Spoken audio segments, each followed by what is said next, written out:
Hello everybody and welcome to Noodle Journey. Today's step in our Buldak review journey takes us to Samyang's Buldak Curry Ramen. Now, fans of Buldak products are many and they are vocal, and one of the most popular ones seems to be this curry flavor, which I see recommended frequently on Facebook and Reddit. Now, I noticed the very first time I had Buldak that there is a sweet earthy hit of curry powder already in the base sauce packet.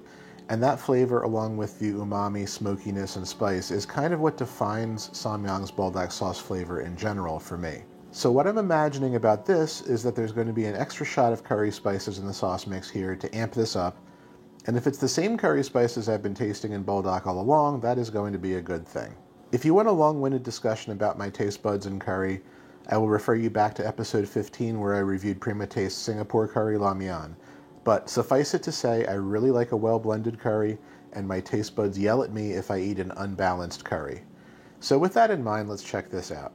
Now, you can get this just about anywhere Buldak noodles are sold for the same price as the others, about $2 for a single pack, $7 to $10 for a 5-pack, and $3 or so for a bowl version if you can find it. Sodium in this is 1,510 milligrams, which is not bad. In the package, we have the usual square block of noodles, a sauce packet, and a flake packet. Now, the regular Buldak flavors are all just sesame seeds and seaweed in the flake packet, but this one changes things a bit and gives you carrot, onion, and bok choy. This feels a little more substantial than it does in other packs, so hopefully this is a good amount of dried vegetables. All told, this seems to be vegetarian, but please check for yourself to be sure. Cooking time.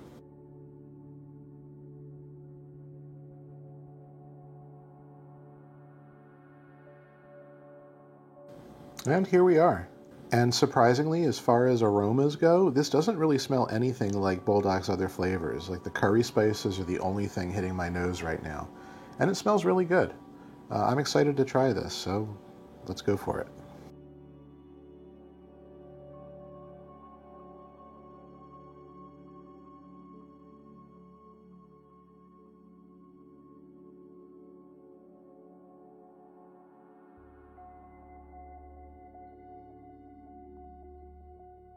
All right, the noodles are still the same great Buldak noodles that I've talked about so many times now.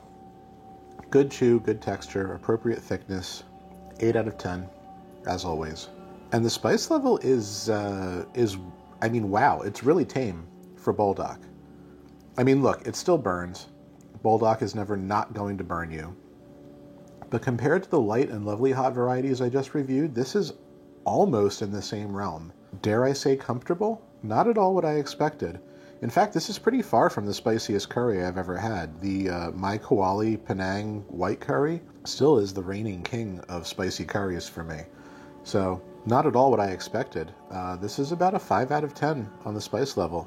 And I did make sure to get some of the sauce from the bottom because I have been, no pun intended, burned by Buldak spice before. Yeah. It's a fairly medium spice as far as Buldak goes. And now the overall flavor of this is a little more interesting than I was expecting. Because the heat level is tampered down a bit, it allows for the curry spice blend to really come through nicely instead of your taste buds being overwhelmed purely by heat. So the curry spice blend is sweet, earthy, salty, bitter, umami, really great variety of flavors. I'm hard pressed to isolate any individual spices, definitely cumin, and probably cinnamon or nutmeg for sure. It skews a little bit more to the sweet side, but it is blended well and is of course very reminiscent of other East Asian curry blends I've tried before. It's really great flavor, but, and I hate to repeat myself since I've brought this up in other Buldak reviews, look at the sad state of flakes in this once again. There's a little tiny leaf of bok choy, some green onion pieces lurking about, and I think there's maybe 3 pieces of carrot in this entire bowl because the 4th piece of carrot ended up in my mouth. This is not enough of a vegetable flake packet to make me happy. Now, I'm not saying an underwhelming flake packet is going to put a significant dent in my score, but the reason I'm a little miffed about this is because I know for a fact that the version of this that was sold in Korea at one point in its history came with potatoes and soy protein. And I know it's not exactly fair to compare this to that, but I can't help but feel that we get shortchanged on garnishes with the American exports in general. Like the flake packet that came in the kimchi flavor was way more bountiful than this. So I don't know why this couldn't have been a little more robust too. You want vegetables in your curry, right? I do. So we've got great curry flavor, but a not so great flake packet. But I'm in a good mood, and the flavor on this is undeniably excellent, and the noodles are always good. So this is worth a 9 out of 10 overall, despite my gripe with the flakes.